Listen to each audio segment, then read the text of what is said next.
ထက်ပိုနာကျင်ရတာကမင်းကိုယူနေတဲ့အောင်ပုံဖော်ပြီးအမှန်တရားတွေကိုမှောက်လန့်ပစ်လိုက်တဲ့အစိတ်တင်စကားလုံးတွေပဲသူတို့မှားနေတာကိုမင်းကတတ်သိနဲ့တကွာအသိနေပါရဲ့နဲ့မင်းရဲ့အတွေ့အမှားနေပါတယ်လို့ပြန်ပြောပြီးမင်းကိုမင်းတန်ရဝင်အောင်လုပ်တာဟာအဆိုးဝါးဆုံးစိတ်တန်ရပဲဒီနေ့မှာတော့မင်းခံစားနေရတဲ့အဲ့ဒီလိုလှည့်စားဖျောက်ပစ်ခြင်းရဲ့အမှန်တရားအကြောင်းကိုသေချာပြောပြပေးသွားပါမယ်သူတို့ဖောက်ပြန်တာကိုမင်းမိသွားတဲ့အခါတောင်းပန်မဲ့အစားမင်းကပဲတန်ရစိတ်များလို့နေဆိုပြီးမင်းကိုပြန်အပြစ်တင်တတ်ကြပါတယ်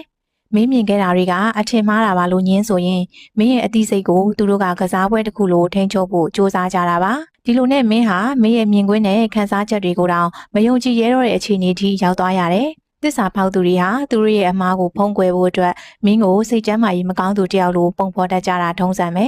မင်းအရန်တွေးနေတာဒါမှမဟုတ်မင်းယူနေရလားဆိုတဲ့စကားလုံးတွေကသူတို့ရဲ့လက်နက်တွေဖြစ်လာတယ်အမှန်တရားကိုရင်ဆိုင်ဖို့တတိမရှိတဲ့သူတွေဟာမင်းရဲ့စိတ်ပိုင်းဆိုင်ရာတည်ငြိမ်မှုကိုဖျက်ဆီးပြီးသူတို့ကို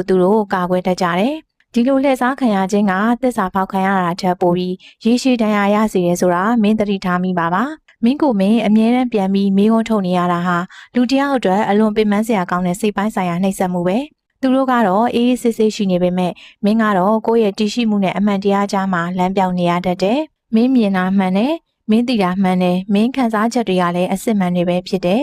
တစ်ဖက်လူကဘလောက်ပဲညင်းဆိုပြီးမင်းကိုအပြစ်ပုံချပါစေမင်းရဲ့နှလုံးသားကပေးတဲ့သတိပေးချက်ကိုလစ်လျူမရှုလိုက်ပါနဲ့သူတို့ရဲ့လှည့်စားမှုတွေအောက်မှာမင်းရဲ့ယုံကြည်မှုတွေကိုအပြောက်မခံပါနဲ့လို့မင်းကိုသတိပေးပါရစေဖောက်ပြန်ပြီးနောက်မှာအမားကိုဝင်မခံမဲမင်းကိုစိတ်ဝေဒနာရှင်လို့ဆက်ဆံတာဟာချစ်ချင်းမြတ်တာလုံးဝမဟုတ်ဘူး